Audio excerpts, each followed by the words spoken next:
Assalamualaikum warahmatullahi wabarakatuh. Selamat datang kembali di channel Radio Story. Masih bersama dengan saya, Mas Alam. Untuk kisah kali ini masih melanjutkan dari kisah yang sebelumnya, yaitu kisah yang berjudul Dendam Arwah Gadis Remaja yang Diperkosa. Tanpa basa-basi lagi, mari kita dengarkan.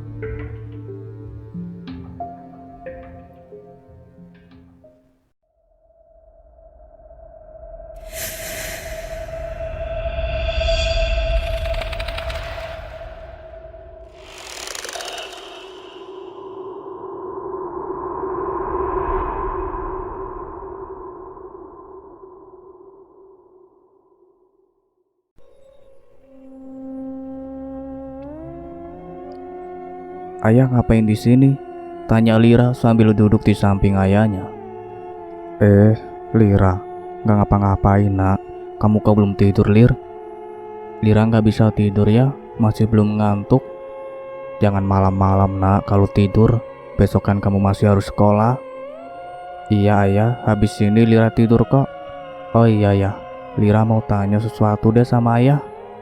"Kamu mau nanya apa nak?" Itu loh ya, bedanya ilmu putih sama ilmu hitam apa ya?" tanya Lira pada ayahnya. "Oh, sebenarnya ada 3 macam ilmu yang disebut sebagai ilmu laduni, ilmu putih, dan ilmu hitam." "Kenapa? Kok tiba-tiba kamu nanya tentang itu nak?" "Gak apa-apa sih ya, Lira cuma ingin tahu aja. Coba jelasin ya, Lira ingin tahu perbedaan antara ketiga ilmu itu." "Ya sudah, ayah akan jelasin, dengarkan baik-baik."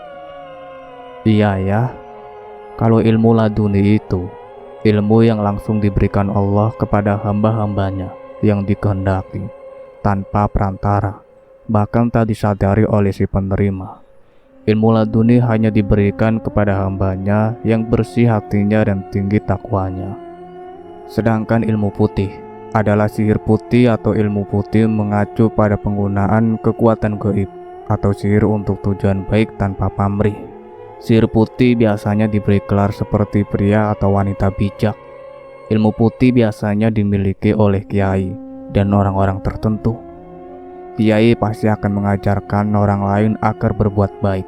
Salah satunya memberikan amalan-amalan atau wirid untuk dibaca secara rutin dengan tujuan mendapatkan hal-hal baik sesuai syariat, yang mampu menyembuhkan berbagai penyakit secara spiritual dan kebaikan lainnya.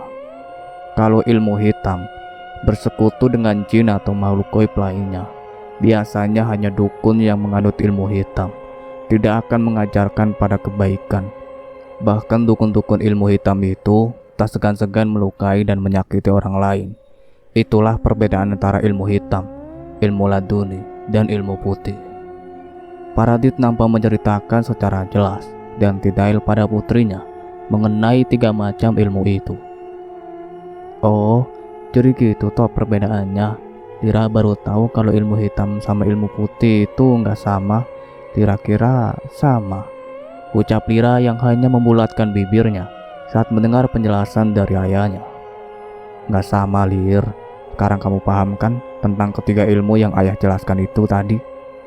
"Iya ayah, Lira paham sekarang.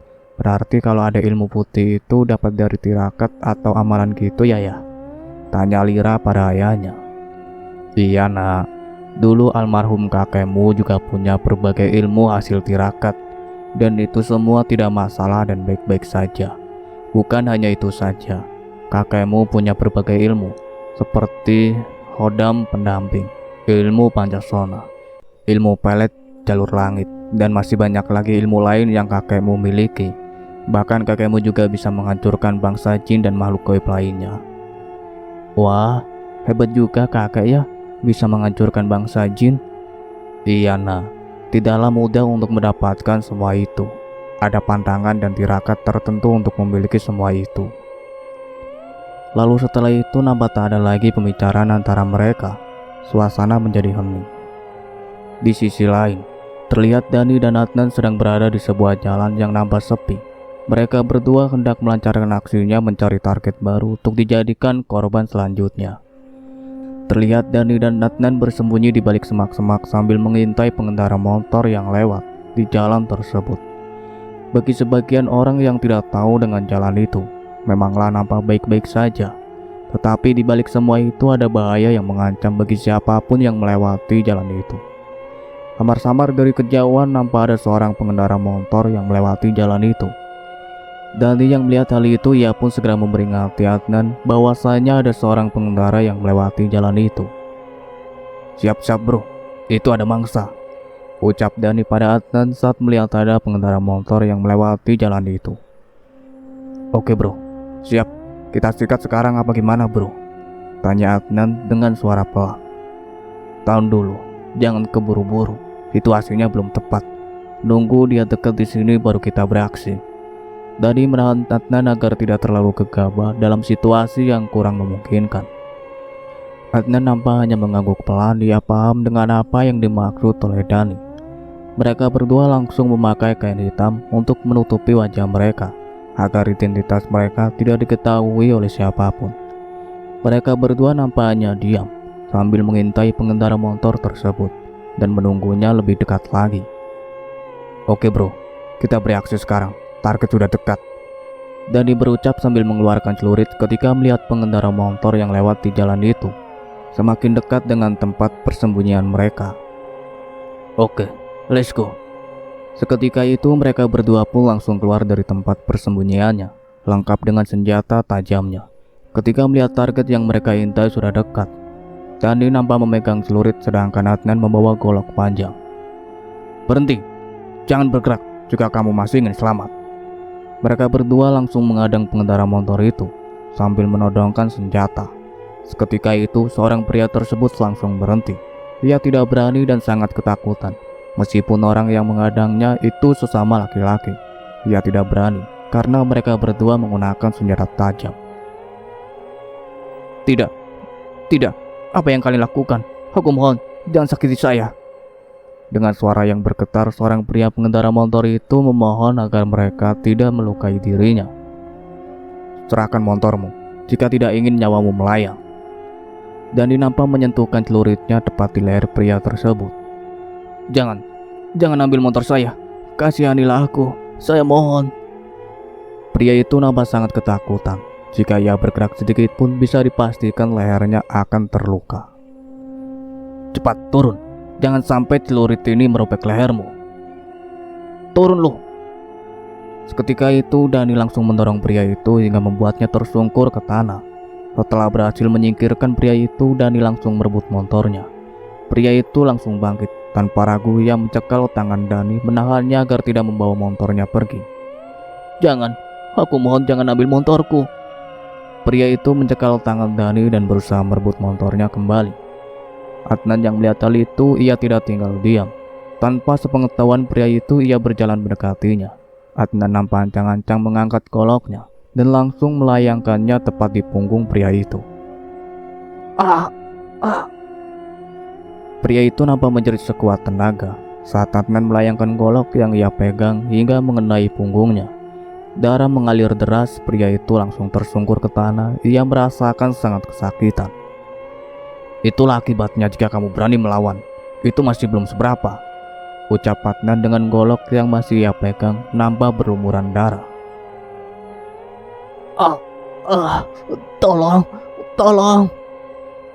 Pria itu berteriak sekencang mungkin sambil menahan rasa sakitnya, berharap pada seseorang yang menolongnya dalam situasi yang kurang memungkinkan. "Ayo bro, cabut, cepat, naik." Dani nampak panik. Ia mengajak Adnan untuk pergi dari tempat itu. Adnan pun langsung loncat berboncengan di belakang. Ia juga panik saat pria itu berteriak meminta tolong. Mereka yang takut jika aksinya diketahui oleh orang lain. Seketika itu Dani pun langsung menancap gas dan pergi meninggalkan tempat itu. Mereka berdua lolos, tak ada satu orang pun yang mengetahui kejadian itu. Sedangkan seorang pria itu hanya terdiam dan merasakan kesakitan yang begitu pedih. "Stop bro, stop. Kita berhenti di sini aja. Kayaknya udah aman," pinta Adnan setelah rasa sudah aman. Setelah cukup jauh, Dani nampak langsung menepikan kendaraannya dan berhenti di bawah tiang lampu yang nampak begitu terang. Selamat," Untung aja kita cepat pergi dari tempat itu. Kalau nggak bisa gawat nih kita. Ucap Dani mengembuskan nafas lega karena mereka berhasil lolos dan membawa kabur motor curiannya. Mau langsung pulang apa gimana bro? Tanya Adnan pada Dani. Sebaiknya kita pulang saja. Kita amankan dulu nih motor, saut Dani. Oke deh, ayo kita pulang. Di saat Dani hendak menghidupkan motornya dan akan pergi dari tempat itu, tiba-tiba saja muncul sesosok arwah Laira tepat di depan mereka yang melayang di bawah pantulan sinar lampu jalanan. Ah, dia lagi. Gak mungkin. Bagaimana bisa dia ada di sini? Adnan nampak begitu terkejut dan ketakutan ketika melihat arwah Laira yang tiba-tiba saja ada di depannya. Gawat. Gimana ini, apa yang harus kita lakukan? Kenapa kuntilanak itu bisa tahu kalau kita di sini? Dani nampak panik. Mau kemana kalian? Apa kalian tidak rindu denganku? Laira tertawa menyeringai sambil menatap tajam ke arah mereka berdua. Kalian pikir dengan pindah ke tempat lain bisa selamat? Jangan harap. Mau lari ke ujung dunia pun kalian tidak akan bisa selamat dariku.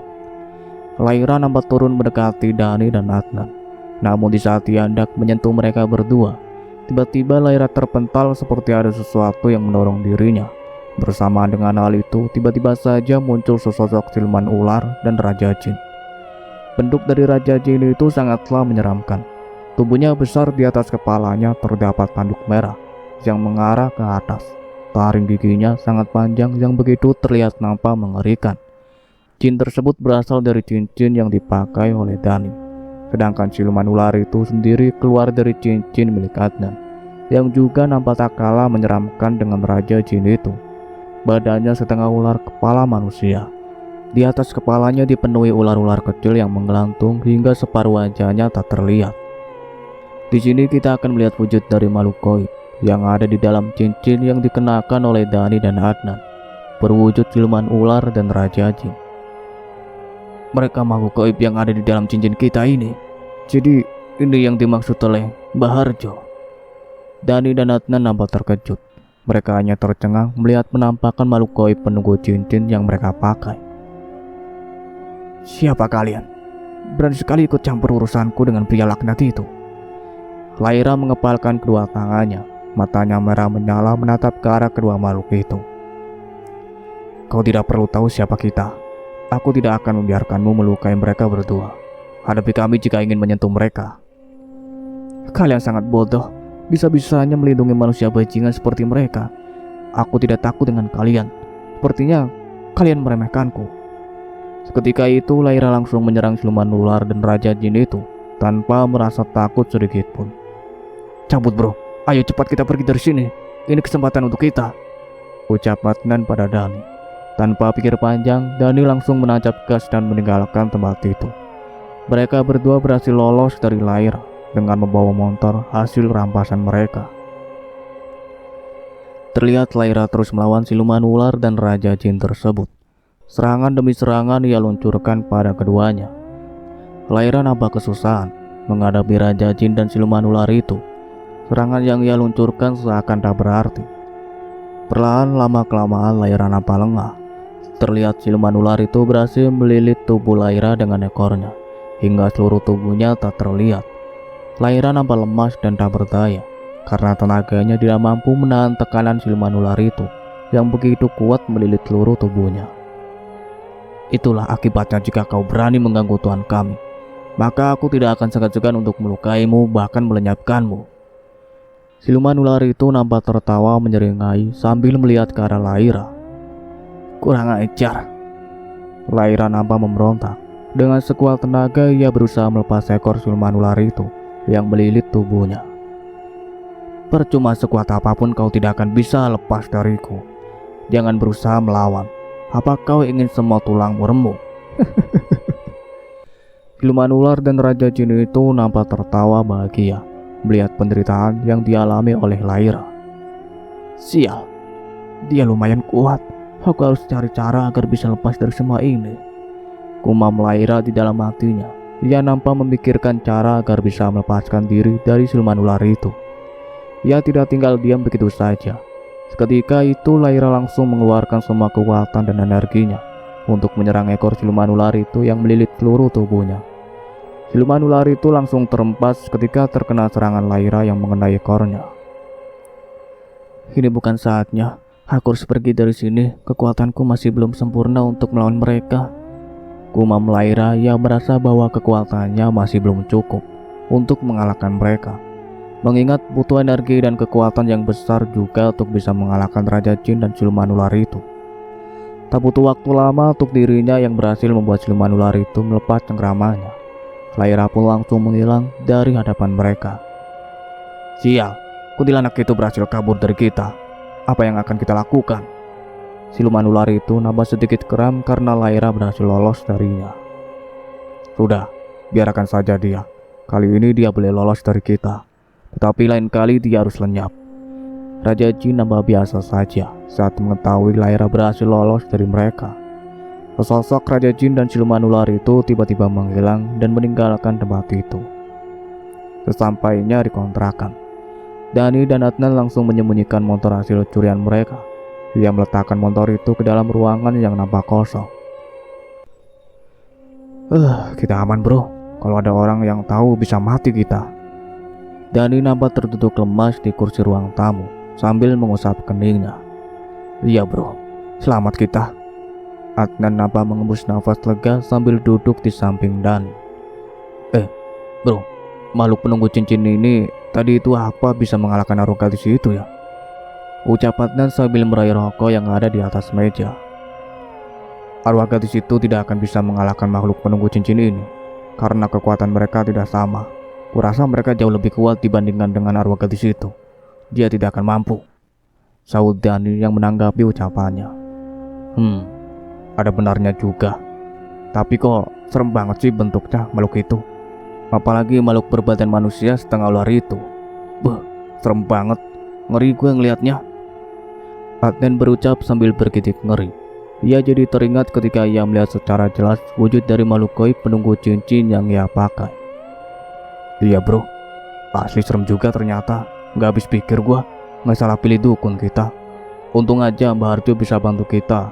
Kalau enggak, mungkin tadi di jalan kita sudah dibunuh oleh arwah gadis itu. Gak kebayang deh bisa mati konyol kita. Mana masih muda lagi. Apakah ada orang lain? Emang lu doang, gue juga gak mau kali mati konyol. Ngomong-ngomong motor itu mau kita jual kemana bro? Tanya Adnan pada Dani sambil mengisap sebatang rokok. Udahlah, tenang aja, gue udah ada orang yang mau beli motor gitu. Bagus deh kalau gitu, cari lagi nih. Adnan tersenyum senang karena uang sudah ada di depan mata tanpa harus susah-susah bekerja. Lu tungguin sini bro, gue mau ke warung depan bentar, ucap Dani sambil bangkit dari duduknya. Gua nitip kopi sama rokok bro. Rokok gua udah habis, tinggal satu doang, ucap Adnan sambil menyodorkan uang ke tangan Dani. Oke, sahut Dani sambil menyambar uang itu. Ia melangkahkan kakinya menuju luar rumah. Di tempat lain. Halo, ini siapa ya? Terlihat Bularas sedang berbicara dengan seseorang lewat di telepon. Hah, anak saya sudah ditemukan. Alhamdulillah, baik Pak, saya akan segera ke sana. Telepon pun berakhir, dan ternyata itu merupakan telepon dari pihak kepolisian yang menghubungi Bularas bahwasanya Rian sudah ditemukan. Bularas yang mendengar kabar itu perasaannya sangat senang dan bahagia karena putranya sudah berhasil ditemukan oleh pihak dari kepolisian. Bularas nampak berjalan menghampiri suaminya yang ada di ruang tamu. Pak, Bapak, ada kabar baik Pak. Ini tentang Rian, ucap Bularas pada suaminya dengan raut wajah yang berbinar. Ada apa bu? Kenapa dengan Rian? Tanya Pak Bambang dengan heran.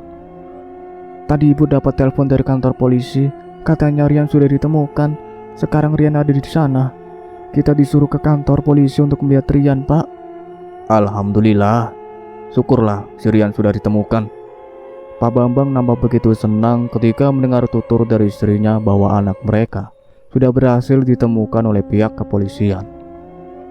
Ayo Pak, kita ke kantor polisi sekarang, ajak Bularas pada suaminya. Iya Bu, tunggu bentar, Bapak mau ganti baju dulu. saut Pak Bambang sambil beranjak dari tempat duduknya. Setelah selesai berganti pakaian, Pak Bambang dan Bu Laras pun langsung melenggang pergi menuju ke kantor polisi dengan menggunakan sepeda motor seadanya. Tak lama kemudian, sekitar menempuh 15 menit perjalanan, kini Pak Bambang dan istrinya telah sampai di kantor polisi. Sesampainya di sana, mereka berdua nampak langsung masuk ke dalam untuk menemui seorang polisi yang dulunya membantu mereka untuk mencari keberadaan putranya. "Selamat siang, Pak. Apa benar Bapak berhasil menemukan anak kami?" tanya Pak Bambang pada seorang polisi yang nampak duduk di sebuah ruangan khusus. "Benar, Pak. Putra jenengan sudah berhasil kami temukan. Anak Bapak sudah saya amankan di sini," jawab polisi itu sambil tersenyum ramah. "Bolehkah kami bertemu dengan Rian? Kami ingin melihat keadaan Rian." "Tentu saja boleh, Pak. Mari saya antar." Seorang polisi itu bangkit dari duduknya dan berjalan ke arah ruangan yang terletak di paling ujung, diikuti dengan Pak Bambang dan Bu Laras yang berjalan di belakangnya. "Ini anak Bapak dan Ibu." Setelah sampai di dalam, polisi itu langsung menunjukkan mayat Rian yang berada di dalam ruangan tersebut. "Maksudnya gimana, Pak? Bukankah sampean bilang anak kami sudah ditemukan? Apa maksud dari ini?" Pak Bambang dan Bu Laras nampak sangat kebingungan. Mereka tidaklah mengerti dengan apa yang dimaksud oleh polisi itu yang memperlihatkan mayat yang masih tertutup kain kafan tersebut. "Benar, Pak. Anak Bapak memang sudah berhasil kami temukan. Mohon maaf sebelumnya. Pihak dari kami menemukan putra panjenengan dalam keadaan sudah tak bernyawa." Lantas polisi itu langsung membuka kain kafan yang menutupi tubuh Rian. Terlihat jelas kondisi wajah Rian yang sudah mulai membusuk dan tak berbentuk lagi. Seketika itu Bu Laras langsung menangis. Dia tidak kuat begitu melihat kondisi putranya sudah tak terbentuk lagi dan sudah tak bernyawa. "Apa yang terjadi sama anak kita, Pak? Kenapa sampai seperti ini?" ucap Bu Laras dengan mata yang berkaca-kaca. Begitupun dengan Pak Bambang yang merupakan pemimpin rumah tangga yang tangguh bagi keluarganya. Ia terlihat juga menangis. Ia tidak dapat membendung air matanya. Air matanya luruh membasahi pipinya yang nampak tua itu. "Anak kita sudah tiada, Bu. Kita harus ikhlas menerima kenyataan ini. Sabar ya, Bu." Pak Bambang berucap sambil memeluk istrinya. Dalam keadaan menangis, ia berusaha mengontrol dirinya dan coba menenangkan istrinya, meskipun ia sendiri tidak dapat membendung air matanya. "Bapak dan Ibu yang sabar ya. Mungkin ini semua sudah takdir anak Ibu menjadi seperti ini. Maafkan saya tidak bisa menyelamatkan anak Ibu dalam keadaan baik-baik saja. Turut berduka cita atas meninggalnya putra panjenengan." Polisi itu menjadi terharu melihat tangisan kedua orang tua Rian yang begitu menyayat hati. Tak terbayang, jika ia sendiri yang ada di posisi Pak Bambang dan Bu Laras, maka akan merasakan kesedihan yang sama seperti mereka. Tak ada sautan apapun dari mereka. Keduanya larut dalam tangisan dan kesedihan yang begitu dalam. "Siapa yang telah memperlakukan anak saya seperti ini? Saya harap sampai segera bertindak untuk menangkap pelaku pembunuhan anak saya," ucap Pak Bambang sambil mengusap air mata yang membasahi di setiap sudut matanya. Dia merasa tak terima atas kematian anaknya yang tidaklah wajar. "Maaf sebelumnya, Pak. Kami tidak bisa menangkap pelaku pembunuhan terhadap putra Bapak, karena pelaku pembunuhan anak Bapak bukan ulah manusia. Setelah kami selidik lebih lanjut, kami tidak menemukan tanda-tanda apapun. Sepertinya anak Ibu dan Bapak dibunuh oleh makhluk gaib yang sengaja memperlakukan anak Bapak seperti ini." Polisi itu nampak menjelaskan secara detail kepada Bu Laras dan Pak Bambang tentang pelaku pembunuhan terhadap putra mereka. "Bagaimana bisa anak saya seperti ini akibat ulah makhluk halus? Gak mungkin anak saya dibunuh oleh makhluk gaib, Pak."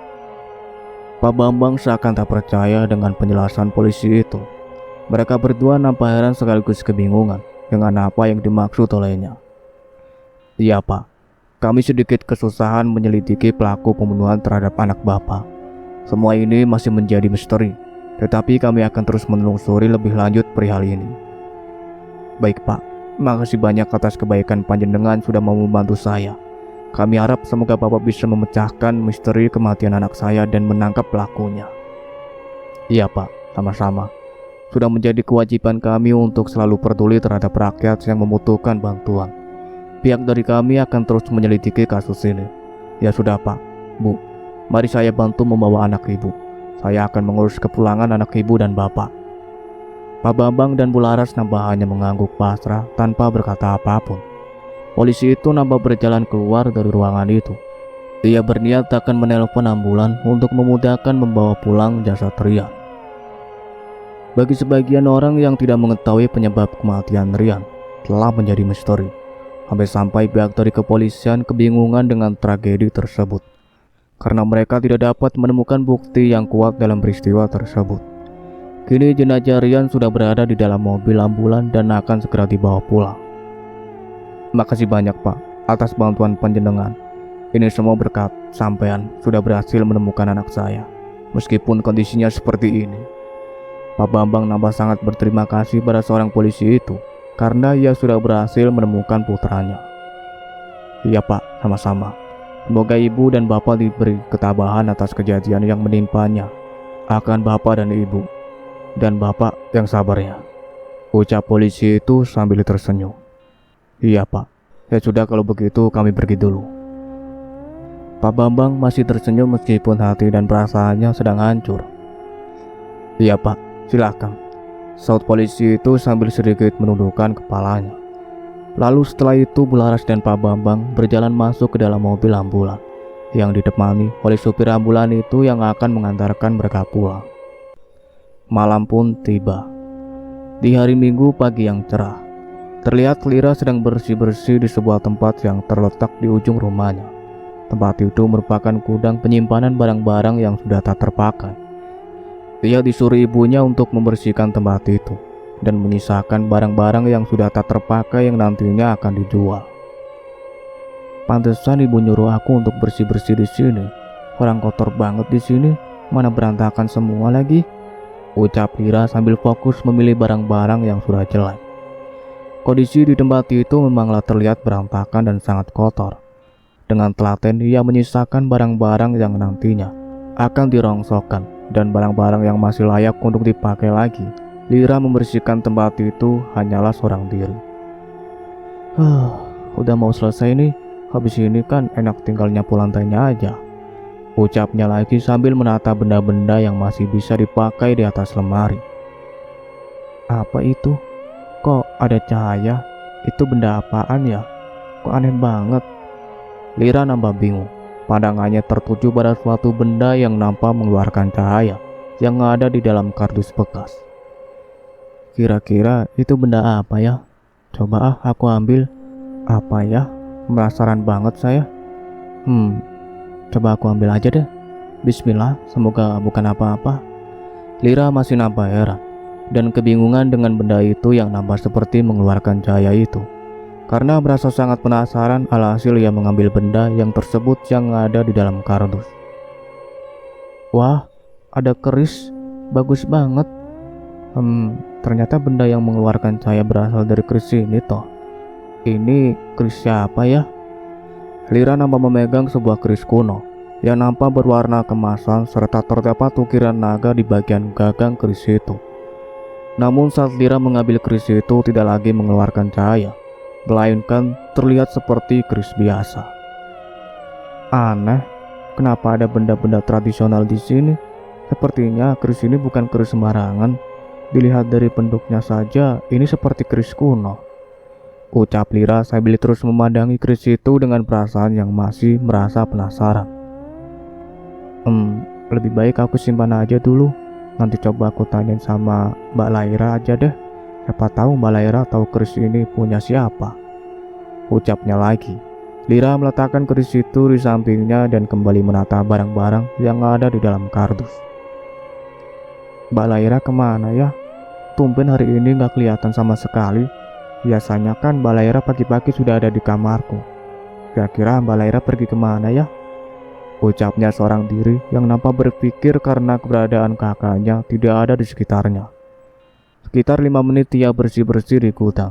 Kini Lira sudah menyelesaikan semua pekerjaannya. Alhamdulillah, akhirnya selesai juga. Ucapnya sambil mengusap keningnya setelah selesai melakukan kegiatannya. Gudang yang tadinya terlihat berantakan dan kotor, kini nampak bersih dan rapi. Setelah selesai, Lira berjalan menuju kamarnya sambil membawa keris yang ia temukan saat merapikan tempat itu. Capek juga ya, ternyata cuma gitu doang, ucap Lira sambil merebahkan tubuhnya di atas kasur. Saya masih penasaran deh dengan keris ini. Kira-kira kegunaannya buat apa ya? Kok bisa tiba-tiba nih keris ada di gudang? Masa iya ini punya ayah? Kayaknya nggak mungkin dah. Kalau ini memang benar punya ayah, nggak bakal dikeletakin gitu aja. Lira nambah berpikir sambil memandangi keris itu. Ia masih merasa penasaran dengan keris itu. Selamat pagi adik mbak yang sangat cantik. Lagi ngapain nih, kayaknya serius banget. Terlihat Lira nampak berada di belakang adiknya yang muncul secara tiba-tiba. Ada mbak Lira toh? Nggak ngapa-ngapain mbak, Lira cuma tiduran. Capek habis bersih-bersih, ucap Lira sambil bangkit dan duduk di tepi ranjangnya. Apa yang kamu pegang itu, Lir? Lira nampak berjalan mendekati adiknya. Ia merasa penasaran dengan suatu benda yang dipegang oleh Lira. Oh, ini tuh keris mbak, sahut Lira saat ditanya oleh kakaknya. Keris? Dapat dari mana kamu keris itu? Oh, ini tuh tadi Lira nemu di gudang belakang. Pas lagi bersih-bersih di gudang, ya udah Lira bawa aja, siapa tahu masih bisa dipakai, sahut Lira dengan polosnya. Apa mbak Lira tahu keris ini punya siapa? Ucap Lira sambil menyerahkan keris itu pada kakaknya. Keris ini punyanya kakek Lir. Mbak ingat betul sewaktu dulu kakek sering menggunakan keris ini. Punya kakek? Mbak Lira serius ini punya kakek? Iya Lir, keris ini memanglah punya kakek. Oh, jadi benar ini punya kakek. Tapi kenapa kok ada di dalam gudang? Kok nggak disimpan di tempat yang lebih layak? Keris ini kan merupakan benda kuno yang seharusnya disimpan ke tempat yang lebih bagus dan aman. Seharusnya sih gitu. Mungkin ayah dan ibu nggak tahu keberadaan keris ini. Kamu simpan baik-baik keris ini Lir, jangan sampai hilang. Mau gimana pun keris ini benda peninggalan kakek yang sangat berharga. Iya mbak, Lira akan simpan baik-baik keris ini sesuai permintaan mbak Lira. Oh iya mbak, kegunaan keris ini buat apa ya mbak? Keris atau benda-benda tradisional lainnya dipercaya memiliki kekuatan yang besar. Ada banyak kegunaan dari keris dan benda pusaka seperti keris milik kakek ini. Bisa digunakan untuk bertarung melawan makhluk gaib dan sejenisnya, dan masih banyak lagi kegunaan lainnya. Berarti keris ini banyak kegunaannya ya mbak? Iya, benda pusaka seperti keris ini sangatlah sakti dan mempunyai kekuatan yang sangat dahsyat. Wih, keren banget ya. Lira baru tahu sekarang dengan kegunaan benda pusaka seperti keris ini. Dulu kakekmu pernah bercerita sama mbak kalau kakek pernah menggunakan keris ini untuk melawan makhluk gaib dan menghancurkan bangsa jin. Bukan hanya itu saja, bahkan kakek pernah menyembuhkan orang sakit dengan menggunakan keris ini. Wah, hebat banget keris ini, bisa digunakan untuk apapun. Iya Lir, apa ini yang dimaksud dengan keris naga emas? Lira nambah berpikir sambil memandangi keris yang ia pegang itu. Apa maksudnya dengan keris naga emas mbak? Tanya Lira heran mendengar perkataan kakaknya. Keris naga emas merupakan keris yang sangat sakti milik kakekmu. Dulu kakekmu pernah bilang sama mbak, ciri-ciri keris naga emas itu ada ukiran naga di bagian pegangannya serta berwarna emas semua dari ujung hingga ke bawah. Apa yang kakek katakan sangat persis dengan keris ini. Apa ini keris naga emas yang dimaksud oleh kakek? Jadi ini adalah keris naga emas. Kayaknya iya Lir, bentuk keris ini semua persis dengan apa yang dikatakan oleh kakek. Untuk sementara waktu biar mbak yang pegang keris ini ya. Mbak ada perlunya dengan keris ini. Iya mbak, Mbak Lira aja yang nyimpan keris itu. Lira takut soalnya Lira nggak ngerti apa-apa tentang benda pusaka itu. Ya sudah mbak, kalau gitu Lira mau ke depan dulu, ucap Lira sambil beranjak dari tempat duduknya. Iya Lir. Lira nampak berjalan keluar dari kamarnya, meninggalkan kakaknya yang masih duduk di ranjangnya. Bagus, aku tahu apa yang harus aku lakukan. dengan keris ini aku dapat dengan mudah melenyapkan makhluk sialan itu. Tunggu aja kalian. Lyra berucap sambil tersenyum menyeringai. Dia akan menggunakan keris itu untuk melawan Raja Jin dan siluman ular penjaga Dani dan Adnan. Mengingat butuh kekuatan dan energi yang besar juga untuk dapat mengalahkan mereka, karena kedua makhluk itu sangat kuat dan tangguh. Bahkan kekuatan Lyra masih jauh di bawah mereka. Sosok Lyra tak lagi nampak tiba-tiba menghilang. Dari kamar adiknya menjadi segumpalan asap. Terlihat Lyra nampak duduk santai di sofa ruang tamu sambil memainkan HP-nya. Bu Kofifa nampak berjalan ke arah ruang tamu dan menghampiri Lyra sambil membawa rantang yang berisikan makanan. Sudah kamu rapikan semua, nak, barang-barang yang ada di dalam gudang? Sudah, Bu, semuanya sudah bersih. Barang-barang yang sudah bekas Lyra tumpuk di depan pintu sana. Bagus, pinter anak ibu. Oh iya, Bu, semua barang-barang bekas itu mau dijual kemana?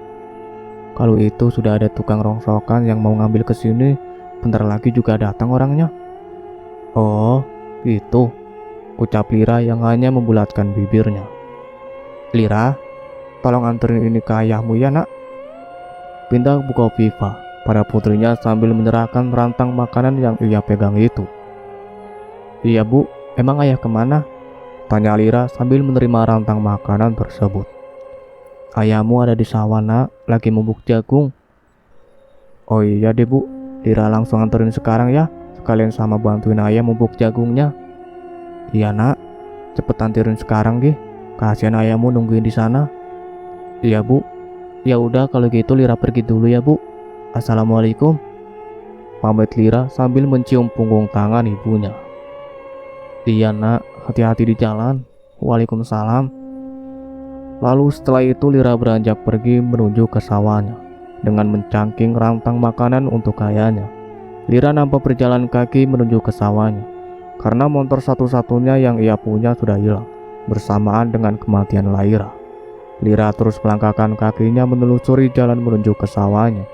Jarak antara rumah dan sawahnya tidaklah terlalu jauh, hanya membutuhkan waktu beberapa menit saja. Lyra, kamu mau kemana, Duk? Kok bawa rantang? Sapa seorang wanita parubaya yang merupakan tetangga dekatnya Lyra. Ibu, ini loh, Bu, saya mau ke sawah nganterin makanan buat ayah, saut Lyra dengan sopannya sambil tersenyum. Oh, kirain mau kemana? Iya, Bu, sama sendiri mau pergi kemana, Bu? Ibu mau belanja ke pasar, Duk, buat lauk nanti sore. Ya udah kalau gitu, ibu pergi dulu ya, Duk, ucap tetangganya Lyra sambil melangkahkan kakinya. Iya, Bu, saut Lyra sambil tersenyum. Lalu setelah itu Lyra kembali melanjutkan perjalanannya yang sempat tertunda. Sekitar 3 menit Lyra menelusuri jalan dengan jalan kaki. Kini ia pun sudah sampai di sawahnya. Nampak di sana suasananya sangat indah, angin lalu lalang yang mengembuskan secara pelan. Suara burung-burung yang berkicau di atas pohon menambah kesan keindahan di pagi hari itu. Ayah, ini makanannya, Ayah. Ayah makan dulu, lanjutin nanti lagi mubuk jagungnya. Lyra nampak memanggil ayahnya yang tengah melakukan pekerjaannya. Iya, nak, taruh di pondok situ dulu. Ayah masih ngelanjutin ini, nanggung hampir selesai, saut Paradit sambil menunjuk ke arah sebuah pondok yang tak jauh dengan Lyra.